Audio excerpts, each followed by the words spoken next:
Bonjour à tous, je continue à vous partager des extraits du volume du professeur Ratzinger, Vivre sa foi. 15 décembre, les cadeaux de Noël. La fête de Noël, dit-on, n'aurait plus désormais qu'une dimension commerciale. Le bruit des affaires lui aurait fait perdre son sens. Tout le côté spirituel se trouverait rejeté dans un passé qu'on veut bien évoquer sentimentalement, mais qu'on ne prend pas vraiment au sérieux. Ces initiatives commerciales nous choquent à juste titre parce qu'elles nous paraissent aussi éloignées que possible de la discrétion du mystère de Bethléem, du mystère de Dieu qui se fait pauvre pour nous. 2 Corinthiens 8, 9.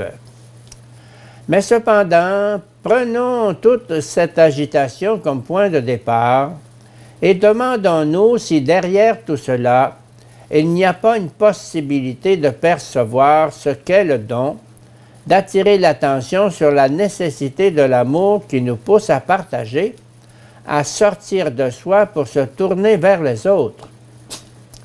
L'idée du don ne constitue-t-elle pas le cœur même du mystère de Noël? La prière sur les offrandes de la messe de la Vigile de Noël demande au Seigneur que nous acceptions dans la joie le don permanent qui provient de la fête de la naissance du Christ. L'idée des cadeaux s'enracine donc dans la liturgie de l'Église.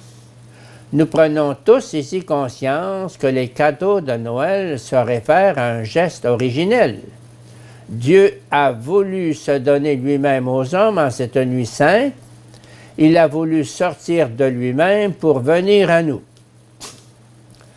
Le don spécifique de Noël, le don qui est fait à l'humanité, à l'histoire et à chacun d'entre nous, c'est Jésus-Christ lui-même.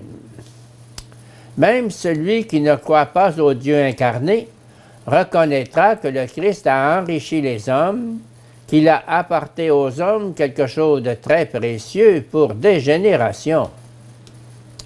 Tous les cadeaux de Noël doivent donc être revivifiés à partir de ce don originel qu'est Jésus-Christ lui-même. Il s'agit du geste de l'amour de Dieu.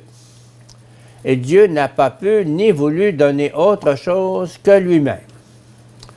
Peu importe qu'un cadeau soit coûteux ou bon marché, celui qui ne veut pas donner quelque chose de lui-même, celui-là donne toujours trop peu.